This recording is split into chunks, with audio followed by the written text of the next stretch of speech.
Hello friends, कैसे हो। तो फाइनली एक और गुड न्यूज़ आप लोग के लिए आ चुकी है। दिल्ली पुलिस का जो हेड कांस्टेबल मिनिस्ट्रियल स्टाफ है उसका रिक्रूटमेंट जो है, भर्ती जो है 2022 की, जैसा एसएससी ने कैलेंडर दिया था उसका नोटिफिकेशन आज रिलीज कर दिया है।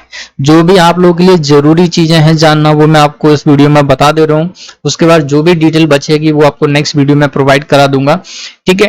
तो फॉर्म भरने से पहले जरूर इस चीज को देख लें, समझ लें, क्योंकि कोई भी एग्जाम हो जो नोटिफिकेशन के अकॉर्डिंग फॉर्म नहीं भरता है, बहुत सारे कैंडिडेट का फॉर्म रिजेक्ट हो रहा है।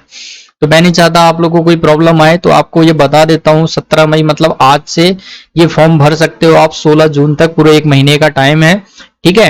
और आपको जो फीस पेमेंट करनी है वो ये दिया हुआ है, और एक इसके बाद ऑप्शन भी दिया है आपको 5 दिन का कि अगर आप फॉर्म में कोई गलती करते हैं तो आप उसको करेक्ट भी कर सकते हैं।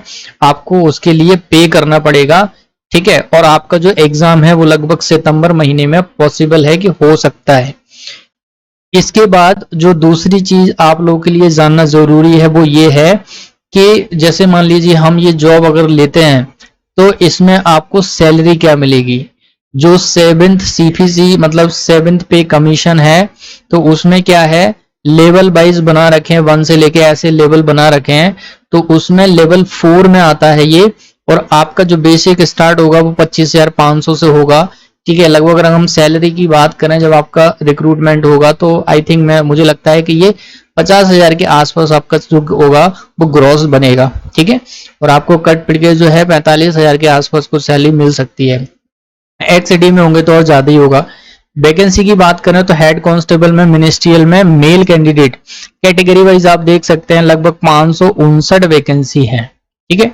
आप यहाँ पे टोटल देखेंगे तो लगभग 559 वैकेंसी ये दे रखी हैं। एक्स सर्विसमैन का कोटा ज्यादा होता है दिल्ली पुलिस में, तो आप यहाँ पे देख पा रहे हैं।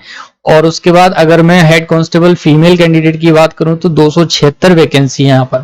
वैकेंसी पिछले बार के कंपैरिजन में कम है, क्योंकि इस बार ये वैकेंसी अलग अलग मतलब कैडर टाइप जो है वो उस तरीके से रिक्रूटमेंट होगा। कांस्टेबल का अलग होगा, हेड कांस्टेबल का अलग होगा।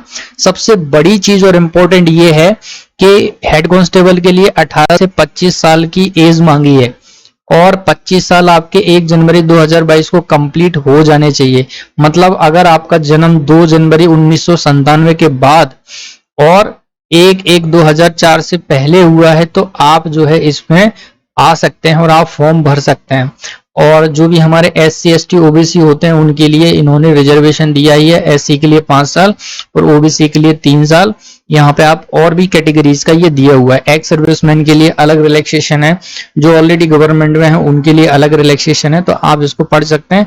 ये नोटिफिकेशन मैंने अपने टेलीग्राम ग्रुप में शेयर कर दिया है, जिसका लिंक वीडियो के डिस्क्रिप्शन बॉक्स में है, ज्वाइन कर लीजिए। हर एक लेटेस्ट अपडेट आपको मिलती रहेगी आपके एग्जाम से रिलेटेड, ठीक है। इसके बाद अगर मैं बात करूं तो ये दिया है रिलैक्सेशन फॉर बार्ड police of personal multitasking staff of Delhi police. Delhi police में जो ऑलरेडी पहले से हैं उनके लिए रिलैक्सेशन दिया है कि जो मतलब ये हाइट का रिलैक्सेशन है कि जो भी फिजिकल का क्राइटेरिया रखा है, जो भी मांगा है उसमें 5-5 सेंटीमीटर की इन लोगों को छूट रहेगी, ठीक है। अच्छा, आगे मैं आपको पूरी डिटेल समझा देता हूं। तो जो जरूरी चीजें वही मैं आपको बता रहा हूं अभी, बाकी डिटेल हम बाद में भी बात कर सकते हैं। मैं नहीं चाहता कि आप लोग कोई फॉर्म भरने में गलती करें, ठीक है। अच्छा, एक चीज जरूर याद रखिएगा कि कैंडिडेट में also note that the in respect of the above their candidature will be, जैसे मान लो ये लिखा हुआ है कि जब तक आपके जो डॉक्यूमेंट्स हैं उन सब की सत्यता वो जांच नहीं हो जाती तब तक आपका जो जॉब होगा वो प्रोविजनल रहेगा, ठीक है।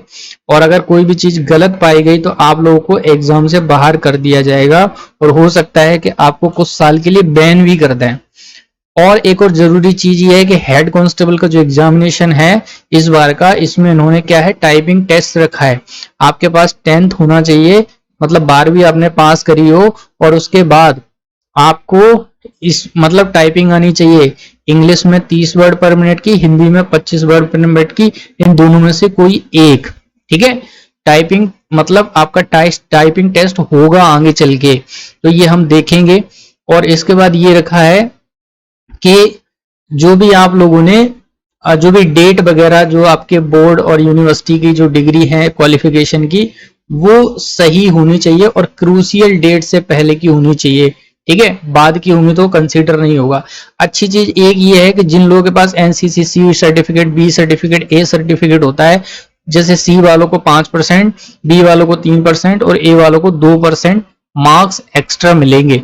ठीक है, तो ये चीज याद रखिएगा। और जिनके पास आरआरयू का भी कुछ है, ये आप देख सकते हैं, तो इसके बाद इन लोगों को भी डिवीजन के हिसाब से यहाँ पे मार्क्स एक्स्ट्रा मिल रहे हैं। तो ये हो गई जरूरी चीजें। अब मैं आपको एक और चीज बता दूं, जरा यहाँ यहीं पे क्लियर कर देता हूँ फोटोग्राफ के बारे में। जो भी आप फोटोग्राफ यहाँ पे फिल करोगे, वो याद रखना कि वो 3 महीने पुराना नहीं होना चाहिए, उस पर डेट नहीं होनी चाहिए। ऐसा इसमें ऐसा कुछ नहीं लिखा कि उसमें डेट होनी चाहिए, कुछ नहीं मांगा है।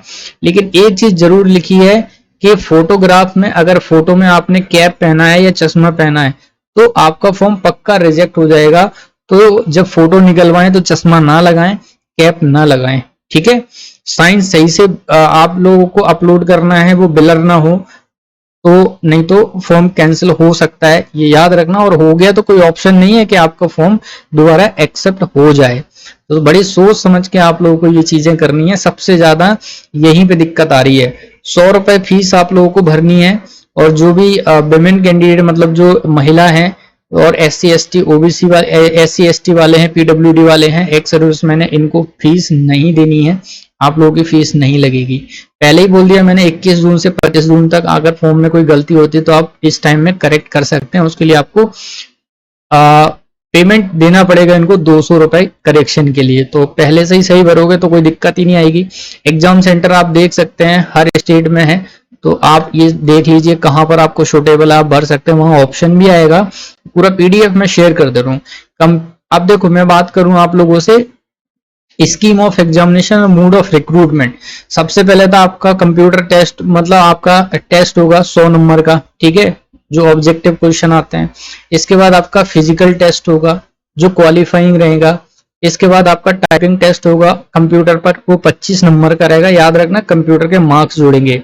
और उसके बाद आपको कंप्यूटर फॉर्मेटिंग टेस्ट भी होगा, वो भी क्वालिफाइंग रहेगा। जैसे कंप्यूटर टेस्ट में आपका क्या हुआ, वर्ड हुआ, एक्सेल हुआ, पावर पॉइंट हुआ, इनमें आपका जो है कुछ पूछा जाएगा। इसमें दिया हुआ है 100 क्वेश्चन है, 100 नंबर के, 0.5 की माइनस मार्किंग है, याद रखना। हिंदी और इंग्लिश में जो है आपका पेपर होगा। 20-20 नंबर के आपके जो है देखना, GS हो गया आपका, मैथ हो गया, आपकी रीजनिंग हो गई, इंग्लिश होगी, ठीक है, इंग्लिश भी आएगी कांस्टेबल के एग्जाम में, पार्ट D आप देख सकते हैं। और उसके बाद कंप्यूटर है, 25-25, 50, 40, 90 और 100 नंबर का आपका पूरा पेपर है। ठीक है, तो आप देख सकते हैं यहाँ पर। और इसके बाद ये पूरा सिलेबस दिया हुआ है। सिलेबस तो वही है, 5 सब्जेक्ट हो गए, तो SSC का सिलेबस कॉमन ही रहता है। ठीक है, कोशिश करूंगा मैं आप लोगों के लिए इंग्लिश का बेहतरीन कंटेंट बनाने की और अपने टेलीग्राम चैनल पर शेयर करने की, तो ज्वाइन करके जरूर रखिए, आप लोगों को शेयर कर दिया जाएगा। अगर मैं कंप्यूटर की बात करूं तो कंप्यूटर में आपको देखो जरा, वर्ड हुआ, MS वर्ड हुआ, एक्सेल हुआ, और कंप्यूटर में जो बेसिक चीजें होती हैं, computer communication, internet, www, web browser, इनके बारे में ये क्वेश्चन आपसे पूछे जा सकते हैं। और इसके बाद अगर मैं बात करूं फिजिकल टेस्ट की, तो मेल कैंडिडेट के लिए ये दिया हुआ है कि अगर आप 30 साल तक हैं, 30 से 40 के बीच में है, 40 से ज्यादा हैं, तो ये रेस है। मिनट आपको ये दे रखे हैं, आपको लॉन्ग जंप करनी है और हाई जंप करनी है, तो ये चीजें होंगी।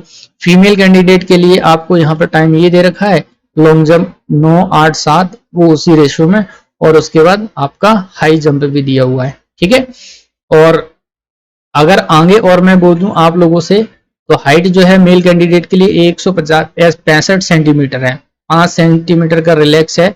ये इन लोगों के लिए जो हिली एरियाज में होते हैं उनके लिए है ना। और चेस्ट की बात करें 70 to 82 सेंटीमीटर होना चाहिए, और रिलैक्स्ड बाय 4 सेंटीमीटर जो ऊपर लिया होता है उनके लिए। तो ये चीजें हम बाद में देख सकते हैं। फीमेल कैंडिडेट के लिए हाइट 150 सेंटीमीटर है, रिलैक्सेशन भी दिया हुआ है। और इसके बाद मेडिकल टेस्ट होगा आप लोगों का। अच्छा, और इसके बाद सबसे इंपॉर्टेंट चीज ये देखो जरा, टाइपिंग टेस्ट होगा कंप्यूटर पर, जिसके 25 नंबर हैं। और कंप्यूटर फॉर्मेटिंग, जैसे मैंने आपको बताया था ना, वर्ड ये दिया हुआ है, 10 मिनट में वर्ड होगा, 10 मिनट का पावर पॉइंट होगा आप लोगों को, और MS एक्सेल होगा। ठीक है, तो ये आपको बनाने होंगे।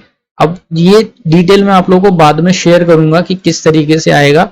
और इसके बाद अब यहाँ पे जरूरी चीज एक ये है कि फॉर्म कैसे भरना है, तो वो चीज मैं आपको और बता देता हूँ कि आपको फॉर्म कैसे भरना है। वैसे खुद से भी भर सकते हो, और डॉक्यूमेंट वेरिफिकेशन के टाइम कौन कौन से डॉक्यूमेंट होंगे वो हम बाद में बात कर लेंगे। तो क्या क्या होना है, पहले कंप्यूटर टेस्ट होगा, उसके बाद आपका फिजिकल टेस्ट होगा, उसके बाद टाइपिंग टेस्ट होगा, कंप्यूटर फॉर्मेटिंग टेस्ट होगा, आपका पुलिस वेरिफिकेशन होगा, ठीक है, मेडिकल होगा, तब जाके आप फाइनल सिलेक्ट होंगे, है ना। अच्छा, अब एक और जरूरी इंपॉर्टेंट चीज आप लोगों के लिए जो फॉर्म भरते टाइम आपको याद रखनी है, वो मैं आपको यहाँ पे दिखा देता हूँ।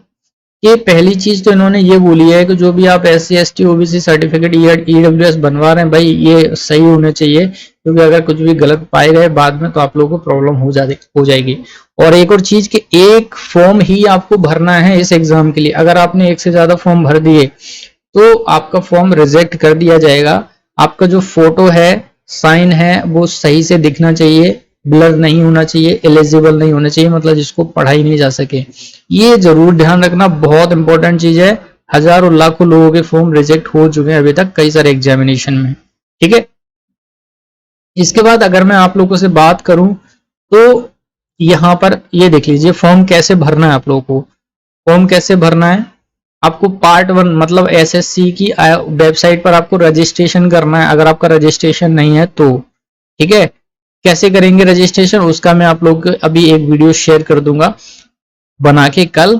और उसके बाद जिन लोगों का पहले से रजिस्ट्रेशन है भाई, उन लोगों के लिए पार्ट 2 रजिस्ट्रेशन मैं बता रहा हूँ। यहाँ पे एक जरूरी चीज ये देखिए, ठीक है, फोटो को लेके मैंने आपसे पहले भी बोला है, फोटो को लेके बार बार जोर दे रहा हूँ कि भाई फोटो में कैप नहीं होना चाहिए, और आपका स्पेक्टिकल्स मतलब चश्मा आपने नहीं पहना हो, चाहे गूगल हो कुछ भी हो, और साइन आपके सही से दिख रहे हो, ठीक है। तो ये चीजें हो गई। अब इसके बाद जो भी जरूरी फॉर्मेट है क्या है वो मैं आपको अगली वीडियो में बताने वाला हूँ। जुड़े रहिए हमारे साथ, सब्सक्राइब जरूर कर लीजिए हर एक लेटेस्ट अपडेट के लिए।